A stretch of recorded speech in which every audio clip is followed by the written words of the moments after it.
Bonjour à toutes et tous. Nous sommes ravis de vous accueillir avec Aline Nativelle, que je vais vous présenter dans un instant. Je suis Delphine Cochet, je suis la cofondatrice de Ma Bonne Fée. Et si on a souhaité organiser ce webinaire aujourd'hui sur les peurs de mon enfant ado en lien avec la situation sanitaire, c'est qu'on a eu beaucoup de retours de nos utilisateurs, de questions sur ces sujets, de comment en parler, et enfin surtout comment écouter, les appréhender et comment parfois soi-même, enfin là moi c'est la maman qui parle, comment faire attention entre guillemets, enfin y prêter attention à ses propres peurs pour gérer et aider au mieux, accompagner au mieux celle de son enfant. Donc nous avons avec nous Aline Nativelle qui est spécialiste psychologue clinicienne spécialiste de l'enfant, de la famille, mais je vais vous laisser vous présenter, Aline, vous le ferez mieux que moi. Juste sur le fonctionnement, donc on attend les participants qui vont arriver petit à petit. Avant que je vous laisse la parole, Aline, et n'hésitez pas à poser vos questions. Alors soit à nous faire un petit coucou sur le chat et puis à poser vos questions au fur et à mesure. Moi, je serai là en modératrice pour alimenter les questions avec Aline. Et si vous avez des questions plus privées, vous pouvez les poser dans questions privées. Normalement, on l'a mis en question privée. Je vais demander à Manon qui est avec nous si elle peut bien mettre dans les paramètres que les questions soient privées. Comme ça, vous avez la possibilité soit de poser vos questions et que ce soit visible par tous, ou de poser vos questions donc dans le chat, ou de poser vos questions directement dans le paragraphe question. Donc Manon va mettre la possibilité de mettre des questions de manière privée. Donc, je vous laisse la parole, Aline, et je vous laisse vous présenter. Et bienvenue à tous et tous qui nous rejoignent au fur et à mesure. Alors, bonjour à tous, je m'appelle Aline Nativelle Damou, je suis psychologue clinicienne spécialisée dans le domaine de l'enfance, de l'adolescence et de la famille. Alors, effectivement, il y a beaucoup d'appréhension de la part de beaucoup de parents ou même d'adultes pour communiquer autour de la situation sanitaire, du virus et surtout à gérer les fameuses angoisses des enfants, des ados face à cette situation sanitaire assez inédite, exceptionnelle que nous vivons tous.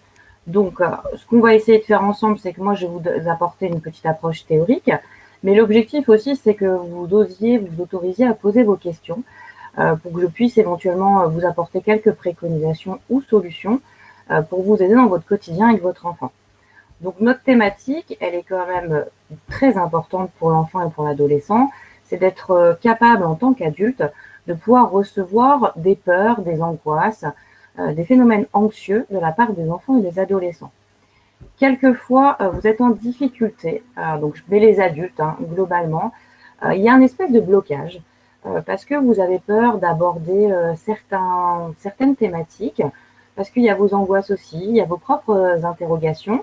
Vous pouvez aussi avoir une forme de gêne, quelquefois en tant qu'adulte, mais surtout, moi, ce que je retrouve très souvent, c'est que les adultes bloquent parce qu'ils n'ont pas la connaissance totale et pleine sur le sujet ou sur les questions posées par les enfants.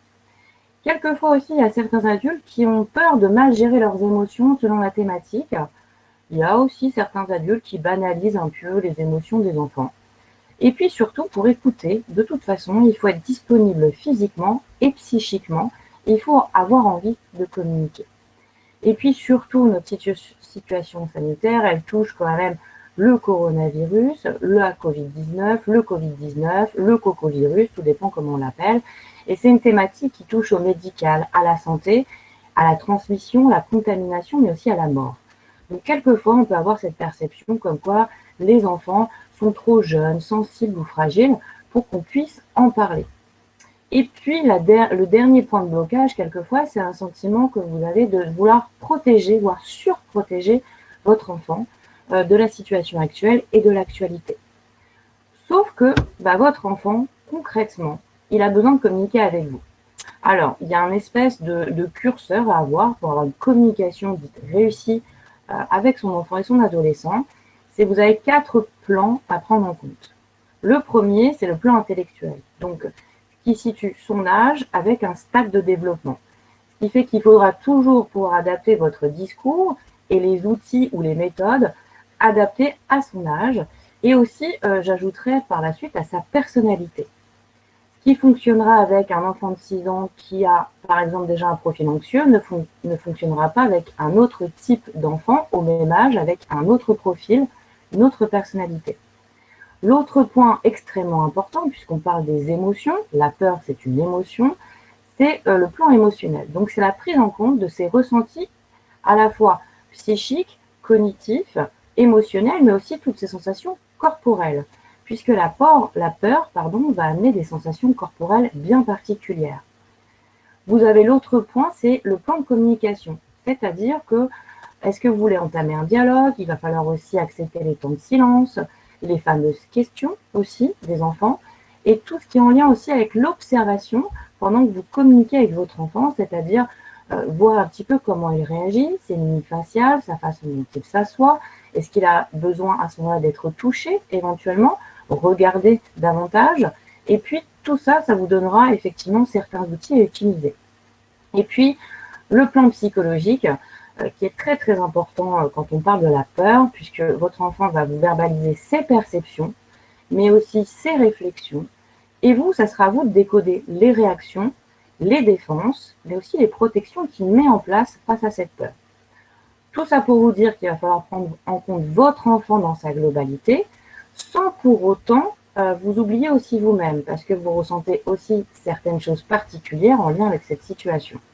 Donc en fait, en tant qu'adulte, il faut essayer de vous mettre au niveau de votre enfant.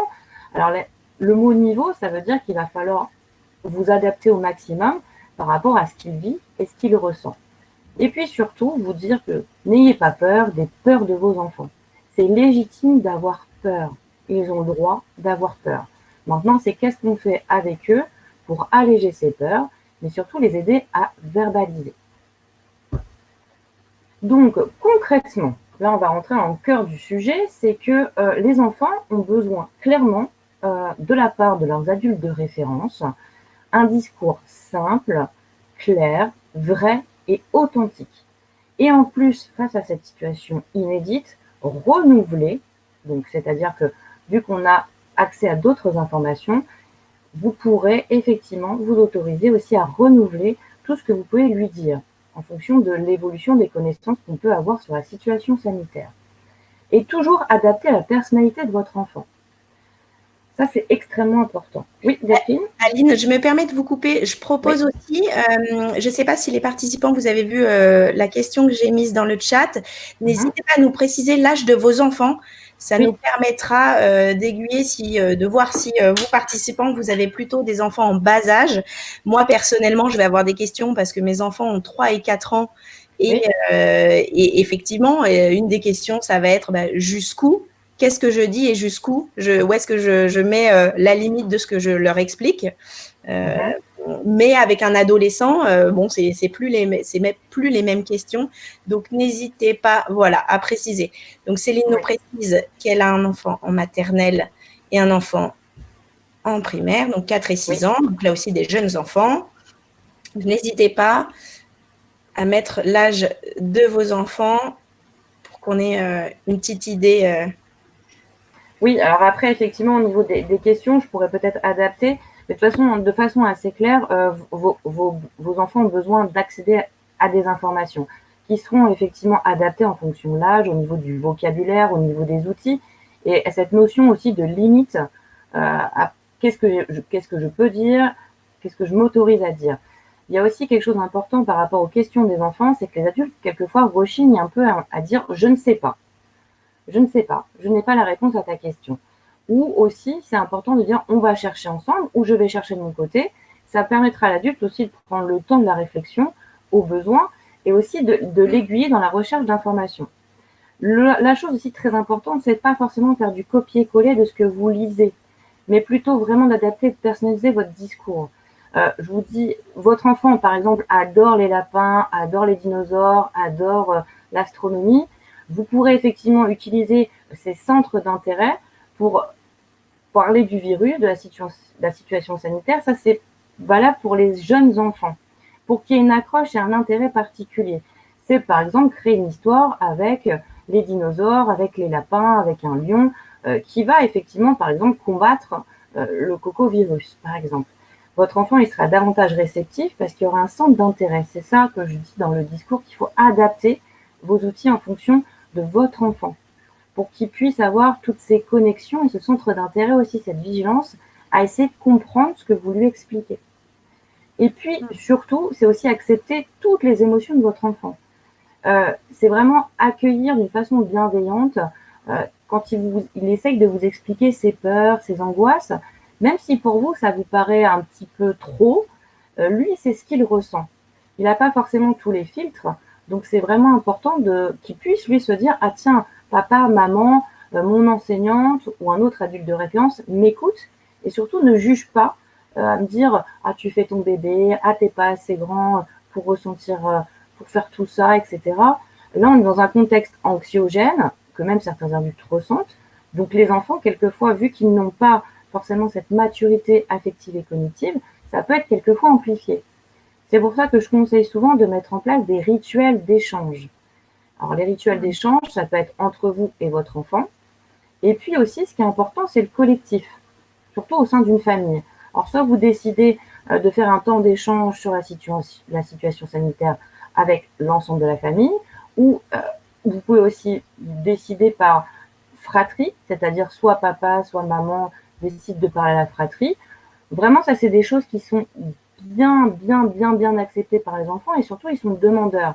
Alors, ça peut être des points tous les 2-3 jours ou un point par semaine, justement, sous la forme d'un rituel. On va échanger sur vos ressentis par rapport à la situation sanitaire, à la fois à la maison, à la fois par rapport au fait que tu n'as plus le droit d'aller faire du sport, ou aussi parce que à l'école, comment ça se passe.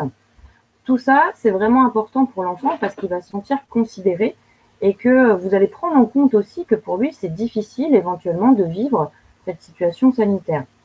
Et puis surtout, même vous en tant qu'adulte, c'est très important et il faut réussir à le faire, c'est oser exprimer vos propres émotions face à cette situation sanitaire. Alors, c'est aussi dire, moi aussi j'ai peur, et d'expliquer éventuellement ce qui vous fait peur, tout en ayant quand même un côté modérateur dans l'expression de vos émotions. Vous avez le droit de dire que vous aussi, vous êtes triste de ne pas pouvoir aller voir mamie, ou que vous aimeriez bien faire du sport, mais que vous êtes frustré et que c'est difficile à gérer.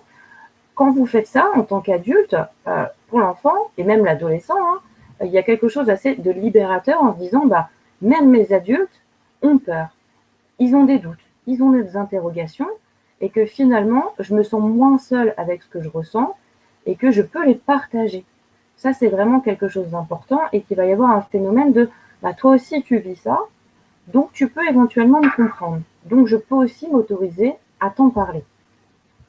Ça, oui, allez-y, Delphine, oui. Oui, pardon, Aline. Ça va aussi un petit peu avec une question qu'on a qui va au-delà de la situation sanitaire, puisque c'est tous les effets, c'est la question, les effets corollaires de la situation qui peuvent être anxiogènes pour les parents et donc pour les enfants. Ça va être la situation économique avec le chômage partiel, la peur de perdre son job, le manque d'interaction sociale, etc. Donc ça, c'est vraiment dans tout le discours global et aussi les perceptions que font les enfants qu'on peut leur transmettre. Et donc, de quelle manière est-ce que, ce que je disais tout à l'heure, alors moi, c'est avec mes termes à moi, juste de maman et auditrice, comment je fais aussi attention à tout ce que, sans me rendre compte, ils entendent quand même, quel que soit leurs âges en plus. Et comment je me rends compte que ça se transforme parfois chez eux en peur, parce que ça l'est aussi chez moi. En fait, ce qui est important, c'est le dire. C'est le dire. C'est-à-dire que l'ambiance anxiogène, si c'est pas parlé, si c'est pas exprimé, en fait, votre enfant, il va développer un espèce d'imaginaire négatif, et même les adolescents, qui va renforcer le trouble anxieux et l'anxiété. Je vois bien que papa et maman sont tristes, sont pas bien, mais quand ils arrivent dans la salle, ils font semblant que tout va bien. Alors qu'il y a des moments comme ça dans la vie que les enfants perçoivent et en tant qu'adulte, on fait moins attention, et c'est normal aussi. Mais en soi, c'est pour ça que si à un moment donné, en tant qu'adulte, on s'autorise à dire aujourd'hui, j'ai pas trop le moral parce que, par exemple, j'avais telle chose de prévu au travail, puis finalement, je suis derrière mon PC. C'est vraiment de vous autoriser aussi à dire que c'est pas évident pour vous. Alors, bien sûr, il faut canaliser quand même vos émotions. C'est pour ça que je dis souvent aux adultes, osez aussi vous faire accompagner si vous sentez que même chez vous, c'est très débordant. au niveau des peurs et de la projection, vous avez le droit aussi de ressentir ça en tant qu'adulte, mais que si vous avez l'impression que vous avez du mal justement à gérer tout ça, de vous faire accompagner pour que ça n'empiète pas forcément l'ambiance collective à la maison et que finalement, ça soit aussi vos enfants qui aient peur pour vous, globalement. Parce qu'il peut y avoir aussi ce ressenti-là de la part de certains enfants qui vont le verbaliser en cabinet en disant « je vois bien que papa et maman, ça va pas très fort, mais dès que j'essaie d'en parler, ils disent « ah mais ça ne te regarde pas, ne t'inquiète pas, on est là, on gère ». Sauf que l'enfant, il voit bien que le parent ne gère pas très bien et que quelquefois, il est un peu triste. Et surtout, ça ne va pas aider votre enfant à lui-même, quand il a des problèmes, se confier à vous, si vous-même, vous autorisez pas non plus à montrer vos émotions. Alors, il faut bien sûr avoir un filtre et certaines barrières, mais ça rejoint aussi la fameuse question qui revient très souvent, c'est est-ce que je dois répondre à toutes ces questions? Oui, il faut essayer de répondre à toutes ces questions. C'est vraiment essentiel pour l'enfant parce que déjà, ces questions, elles sont jamais anodines. Ça veut dire que très souvent, il a entendu certaines choses. Ça peut intensifier sa peur si vous ne répondez pas. Et ça peut aussi exagérer son imaginaire très négatif et anxiogène par rapport à la situation. Vous avez le droit de dire que vous ne connaissez pas la réponse, mais que vous allez chercher justement pour l'aider à mieux comprendre et à l'apaiser aussi. Souvent, les questions en lien avec le Covid-19 qui posent problème, c'est les questions autour de la mort ou de la contamination. Pareil, il faut effectivement expliquer aux enfants. C'est des thématiques qui sont compliquées, mais vous avez plein de supports maintenant qui existent sur les virus, les contaminations, sur les profils aussi des personnes dites à risque. Et puis après, vous pouvez embrayer sur la création d'histoires, de BD, dessiner avec votre enfant, créer même des chansons, tout ce qui est en lien avec les outils, la confection de masques. Vraiment, vraiment, essayer de lui donner des outils, du matériel qui va pouvoir l'apaiser, le rassurer. Mais en même temps, toujours lui dire, écoute, si tu as la moindre question, je préfère que tu me la poses à moi, et même si je ne sais pas, je vais tout faire pour trouver des bonnes sources d'informations. Ça, je parle aussi pour les ados. Toute la prévention en lien avec les fake news, les réseaux sociaux, où ils sont très très souvent dessus à cause du confinement en plus, et qu'il y a plein de théories plus ou moins bizarres, plus ou moins extraordinaires sur le Covid-19, aussi les formes de challenge aussi en lien avec le Covid-19. Il faut quand même être extrêmement attentif aussi aux informations qui sont transmises aux adolescents.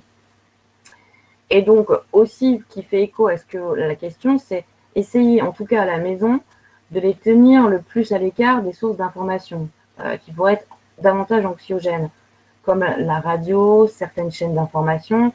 Votre enfant, même s'il ne regarde pas ou s'il n'écoute pas vraiment dans une vraie disponibilité, il y a quand même certaines infos qui vont passer. Après, qu'est-ce que lui va en faire? C'est surtout ça. Après, vous pouvez créer, c'est un espèce de rituel, tel jour, on s'autorise tous ensemble à regarder telle chaîne qui parle de la situation et à savoir qu'est-ce que toi tu en as compris. Et après, on fait une espèce de réunion de synthèse à la maison et d'information sur, écoute, on nous a dit ça à la télévision, qu'est-ce que toi tu en penses, qu'est-ce que tu as compris. Et puis l'autre point très important, c'est aussi de lui demander très régulièrement comment tu te sens. Comment tu te sens globalement, sans forcément appuyer à cause de la situation sanitaire, parce que quelquefois, lui ne fera pas forcément le lien avec son mal-être ou une espèce de malaise qu'il a en lui en lien avec la situation sanitaire.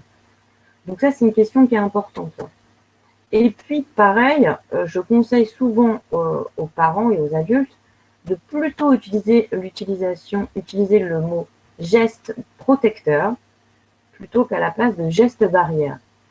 Alors oui, vous allez me dire, ils entendent beaucoup geste barrière, mais il y a quelque chose d'un peu moins anxiogène pour les enfants, de dire geste protecteur. Puisqu'on revient à cette notion de je prends soin de moi et je prends soin des autres par rapport à tout ce que j'ai appris, par rapport à ces fameux gestes de protection. Le mot protection a beaucoup plus d'écho chez l'enfant que le mot barrière. Parce que barrière, ça renvoie à quelque chose d'assez négatif. Et vous, adultes aussi, essayez au maximum, même si je sais que c'est très difficile, de toujours rester positif dans votre discours. et d'essayer en tout cas, de croire positivement en l'avenir, dans les projections que vous pouvez avoir par rapport à la situation globale, malgré tout, et de se dire que quand même, il faut vivre le plus sereinement possible avec ce fameux cocovirus dans nos vies. C'est vraiment ça aussi un message qui est très important, parce que si votre enfant et votre ado voient quand même que vous ne lui mentez pas, que vous êtes authentique, que vous lui montrez aussi vos émotions et qu'il peut aussi se confier à vous, mais qu'en même temps, on a une vie à vivre malgré ce Covid-19 et qu'on va aménager certaines choses pour continuer à vivre et à prendre du plaisir et à désirer, votre enfant sera très réceptif et lui-même dans son discours va être positif. Et ça l'aidera aussi à vivre quelques situations de frustration, comme le fait de, par exemple, de ne pas pouvoir faire son anniversaire avec ses copains à la maison. Ça va aussi le positiver dans le sens où je ne peux pas partir en vacances, ou aussi tous les doutes en lien avec les fêtes de fin d'année. C'est des choses qui sont quand même très importantes d'essayer de positiver, sans pour autant se cacher le fait qu'il y a encore des doutes sur l'évolution de la pathologie. C'est vraiment de se dire, nous apprenons à vivre avec le cocovirus dans nos vies, tout en sachant qu'il faudra toujours être dans une forme de réaménagement de ce que l'on fait, en lien avec la situation sanitaire.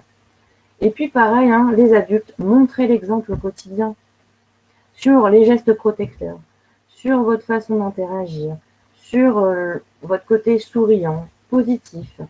C'est des choses qui sont importantes vraiment pour votre enfant et votre adolescent, parce que effectivement, si vous, entre guillemets, il y a beaucoup d'ados qui disent que les adultes les harcèlent par rapport aux gestes protecteurs, par rapport à leur comportement, etc., et qui leur envoient, écoute, toi, en tant qu'adulte, il y a aussi certains trucs que tu fais pas comme il faut. C'est pour ça que montrer l'exemple, c'est quand même très important, et pour vos enfants, tout simplement, et même pour eux, dans leur capacité d'adaptation, de se dire, ou même quelquefois en tant qu'adulte, quand vous faites reprendre par votre enfant parce que vous avez mal mis votre masque, vous avez mal lavé les mains par les fameuses 30 secondes, et de lui dire, oui, tu as raison, c'est vrai. C'est comme toi, et ça pourra t'arriver aussi, mais je peux comprendre que quelquefois, on ne peut pas être tout le temps dans un phénomène de perfection un peu hygiéniste. Et ça, c'est aussi très important pour les enfants. Parce que sinon, il y en a certains qui disent « Oh là là, j'ai pas fait 30 secondes de lavage des mains, ça va générer une peur. » Et quelquefois, je pousse un petit peu loin, mais ça peut amener aussi certaines formes de phobie en lien avec la peur excessive, justement parce que je n'ai pas respecté scrupuleusement tout ce qu'on m'a dit ou tout ce qu'on m'a appris à faire. Et puis, le dernier point aussi très très important, c'est lui proposer des solutions concrètes pour qu'il arrive à faire face à son stress et donc à ses peurs. Vous avez effectivement, vous connaissez bien votre enfant, il faut lui trouver des solutions dites adaptées à ce qu'il est. Ça peut être effectivement créer un espèce de sac protection antivirus avec dedans un masque, du gel, quelque chose en tout cas qui va le rassurer, même un talisman qui lui fait du bien s'il a dans les mains. Ça peut être effectivement, ne t'inquiète pas, dans ton sac, il y a un autre t-shirt. Si par exemple votre enfant a peur que les autres le touchent et que si quelqu'un touche, il se dit « Ouh là là, mince, il faut que je change de vêtements ». Ça peut être aussi de créer une chanson sur le parcours de l'école, histoire de l'amener à s'apaiser, une chorégraphie aussi sur le chemin de l'école. En tout cas, tout ce qui pourrait l'aider au maximum en fonction de sa personnalité et de ce qu'il aime pour gérer son stress comme il peut.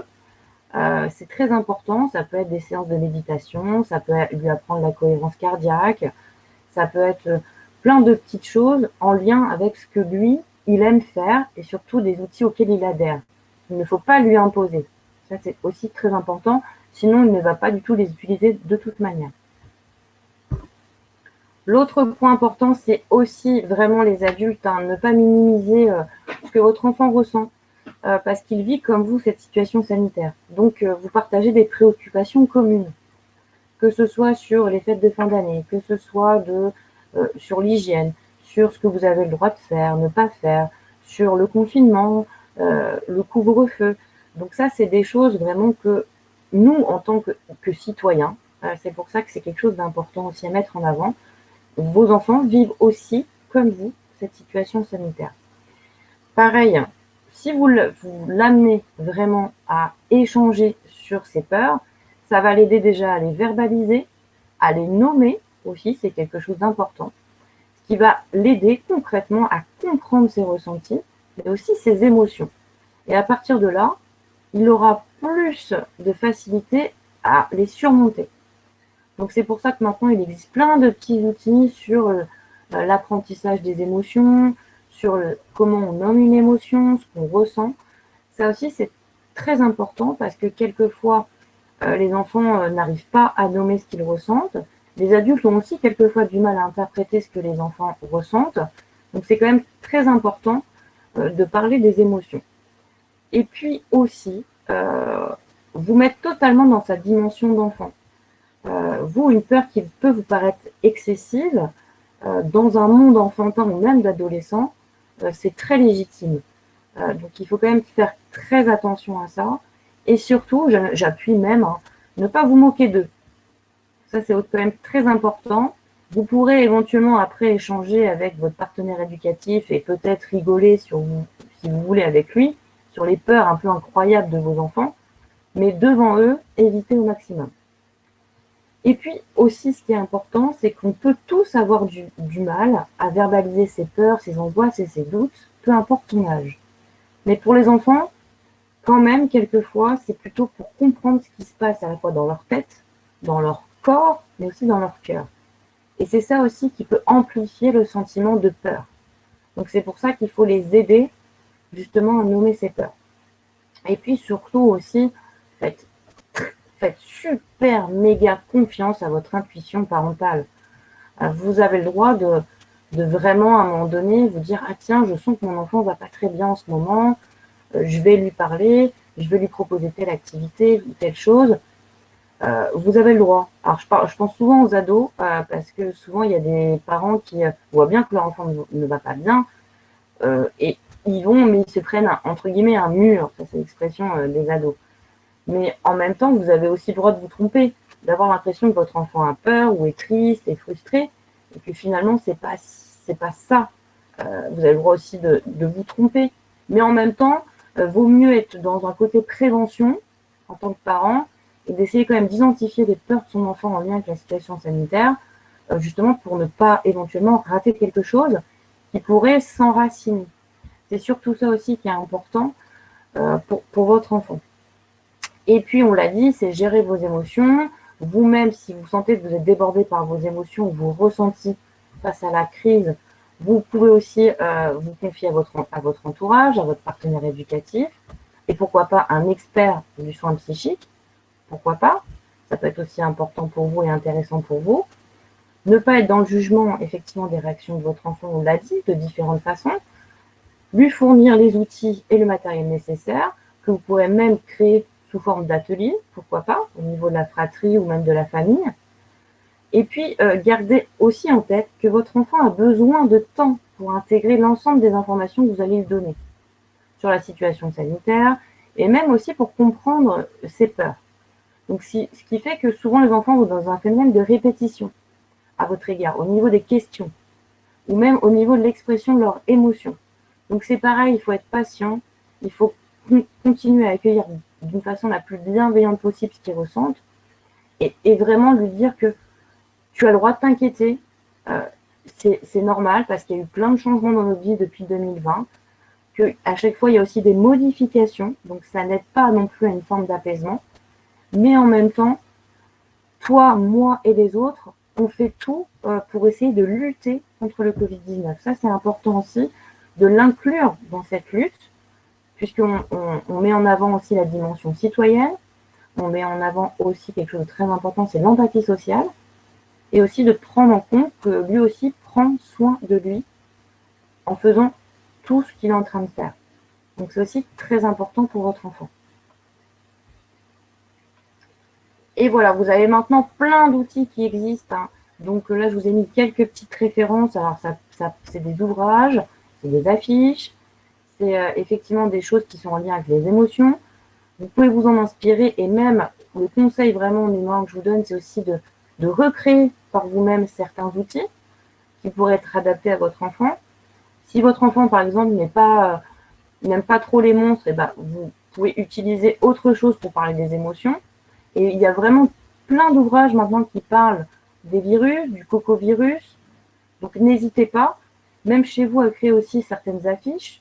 C'est important, à créer du gel, à créer vos savons, enfin, tout ce qui peut être en lien avec que votre enfant se sente acteur, aussi rassuré, parce que lui aussi met des choses en place pour mieux vivre cette situation sanitaire avec sa famille, avec ses amis, d'une façon globale.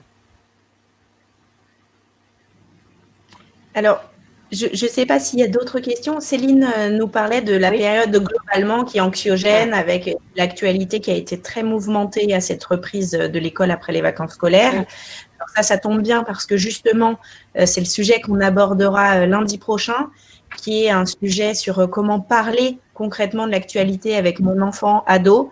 Et là, c'est effectivement la crise sanitaire, mais même de manière plus globale, le terrorisme, voilà, ça peut être des sujets, des guerres, des sujets graves. Comment j'en parle, comment je parle de l'actualité. Donc ça, je vous invite à vous inscrire. Je vais vous envoyer par la suite le lien pour vous inscrire la semaine prochaine. Nous avons encore un petit peu de temps. Est-ce que certaines d'entre vous ont des questions, des situations particulières sur lesquelles ils souhaiteraient échanger? Profitez-en. On a encore quelques minutes ensemble pour aborder, ou si vous avez vous-même des recommandations d'outils ou des petits trucs et astuces que vous avez utilisés, que vous souhaiteriez partager, n'hésitez pas. Alors moi, j'avais effectivement, pour revenir un petit peu sur ce qu'on a dit, un exemple d'une utilisatrice qui nous expliquait qu'elle avait reçu de la part de l'école de son enfant un message parce que les enseignants et la directrice de l'école trouvaient les enfants particulièrement stressés et anxieux à cette reprise-là de l'école.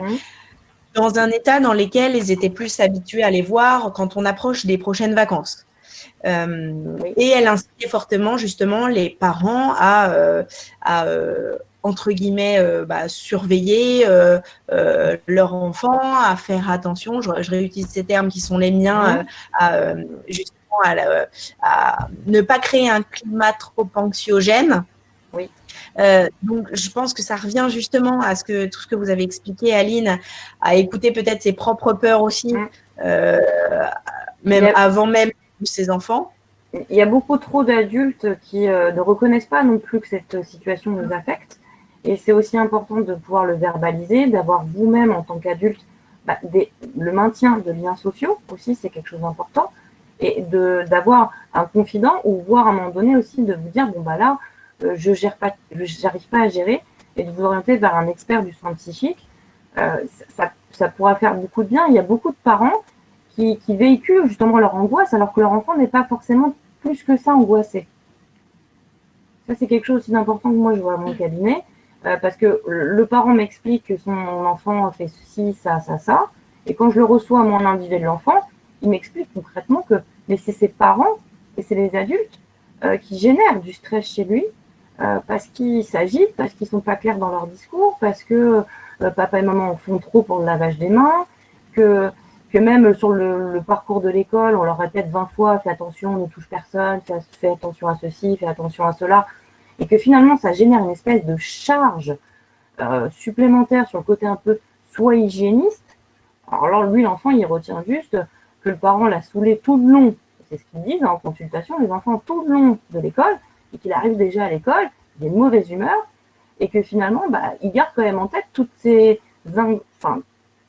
injonctions, en même temps qu'il lui dit profite de l'école, mais en même temps fais très attention. Donc l'enfant il est un peu perdu, donc ça génère du stress. Pour beaucoup d'enfants à l'école, ce qui génère du stress, c'est les incohérences des demandes. C'est à la fois épanouis-toi à l'école, profite de l'école, joue avec tes copains, mais en même temps, t'approches pas trop, lave-toi bien les mains, touche à rien.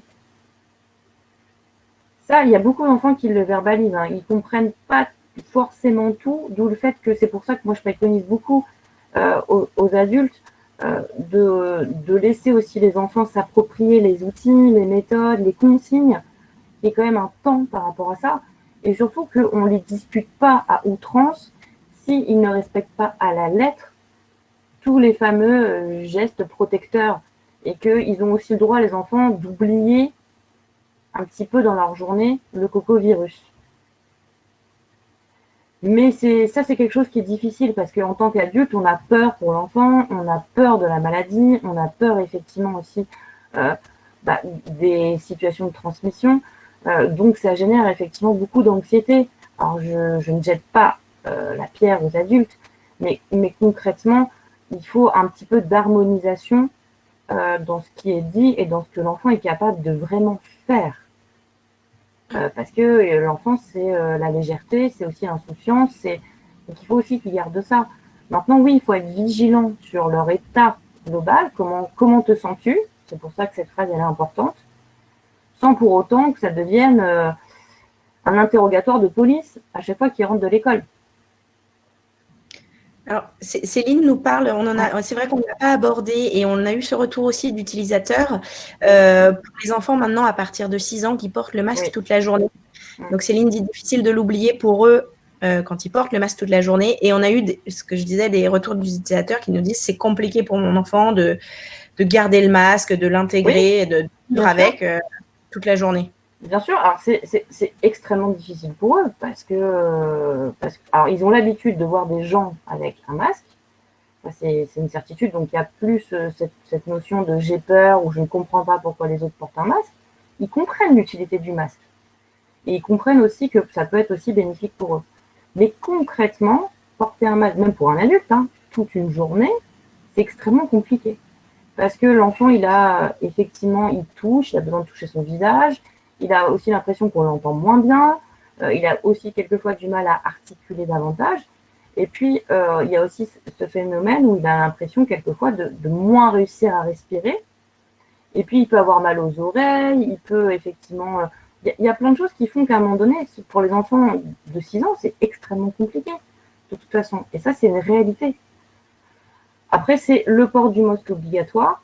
Je pense qu'après, c'est aussi aux professionnels de santé et même les professionnels dans le monde de l'enseignement de faire remonter l'ensemble des difficultés des enfants pour qu'après, ils puissent éventuellement avoir certaines formes d'aménagement possibles. Mais je pense que même quand cette décision a été prise, les comités scientifiques en lien avec le gouvernement ont bien conscience que c'est difficile pour un enfant de 6 ans de porter le masque toute la journée. Je pense que ça, après, c'est comment c'est géré au sein de l'établissement scolaire. Aussi. Est-ce qu'il y a des remontrances? Est-ce qu'il y a un côté aussi sanction s'ils ne portent pas le masque? Comment on leur en parle du masque? C'est des choses qui sont importantes. Et aussi à la maison, comment c'est perçu? Parce que si je sens que papa et maman, ils ne sont pas trop d'accord sur le fait qu'un enfant de 6 ans porte le masque, ça ne va pas l'aider non plus, lui-même, à respecter cette consigne-là. Ça aussi, je sais que c'est compliqué. Les parents ont le droit d'avoir un positionnement, un avis, mais quelquefois, ça va biaiser aussi le comportement de votre enfant et ça peut avoir certaines conséquences quand il sera dans un autre milieu, hors famille, sur le port du masque. Donc, il faut aussi reconnaître à l'enfant, et moi, c'est ce que je dis aux parents, vous dites à votre enfant que oui, vous comprenez que c'est compliqué. Et partir de votre expérience d'adulte, que même vous, en tant qu'adulte, c'est très compliqué de porter le masque tout le temps. Mais que vous avez, entre guillemets, la chance d'avoir l'habitude depuis un peu plus longtemps que lui. Et c'est ça, il faut toujours ramener à son expérience d'adulte pour que votre enfant, lui aussi, il y a une espèce de compréhension aussi que « Ah bah, tu comprends que pour moi, c'est compliqué. Je sais que c'est obligatoire, je sais que c'est pour la santé de tout le monde. » Et c'est pour ça qu'à un moment donné, si votre enfant l'enlève 5-10 minutes pour essayer de privilégier un espace où il n'y a pas trop de personnes, lui essayer de lui expliquer. Et je pense qu'à l'école, ça devrait être aussi la même chose. En soi, c'est des choses, oui, le port du masque pour les enfants de 6 ans, c'est extrêmement compliqué. Il faut pouvoir leur verbaliser aussi à eux que c'est compliqué, qu'on comprend que c'est compliqué. Est-ce que vous avez d'autres questions à partager, expériences personnelles? N'hésitez surtout pas à nous poser les questions. Il nous reste quelques minutes. Alors, je vous ai mis le lien en attendant pour l'inscription à la session de la semaine prochaine, donc qui sera à la même heure, lundi 16 novembre à 12h. Je vais vous mettre, alors je ne sais pas s'il y a d'autres questions qui arrivent, je vais vous mettre juste un petit sondage. L'idée, c'est d'avoir un retour anonyme sur l'utilité de la conférence. Alors, tout à fait. En fait, je vous invite tous et toutes à vous inscrire. Vous avez ensuite le replay qui est disponible, même si vous avez manqué. Donc, ça vous permet de recevoir les liens du replay quand vous n'êtes pas disponible. Exactement. Donc, n'hésitez pas à vous inscrire quand même pour ensuite pouvoir bénéficier du replay. Voilà, Céline, pas de souci. Alors, s'il n'y a plus d'autres questions, eh bien, écoutez, nous allons vous remercier pour votre participation. Si vous pouvez juste répondre très, très rapidement au sondage anonyme pour savoir si l'objectif, c'est de comprendre est-ce que ce sujet vous a été utile et puis de s'améliorer toujours chez Ma Bonne Fée. Donc, on attend vos réponses au sondage. Et puis sinon, nous vous remercions tous et toutes pour votre participation, soit en live, soit pour ceux qui déjà nous regarderont en replay. Merci Aurore de votre participation. Vous aurez le replay du début si vous le souhaitez. Merci beaucoup Aline de votre intervention. Donc on se retrouve la semaine prochaine puisque je pense qu'il n'y a plus de questions.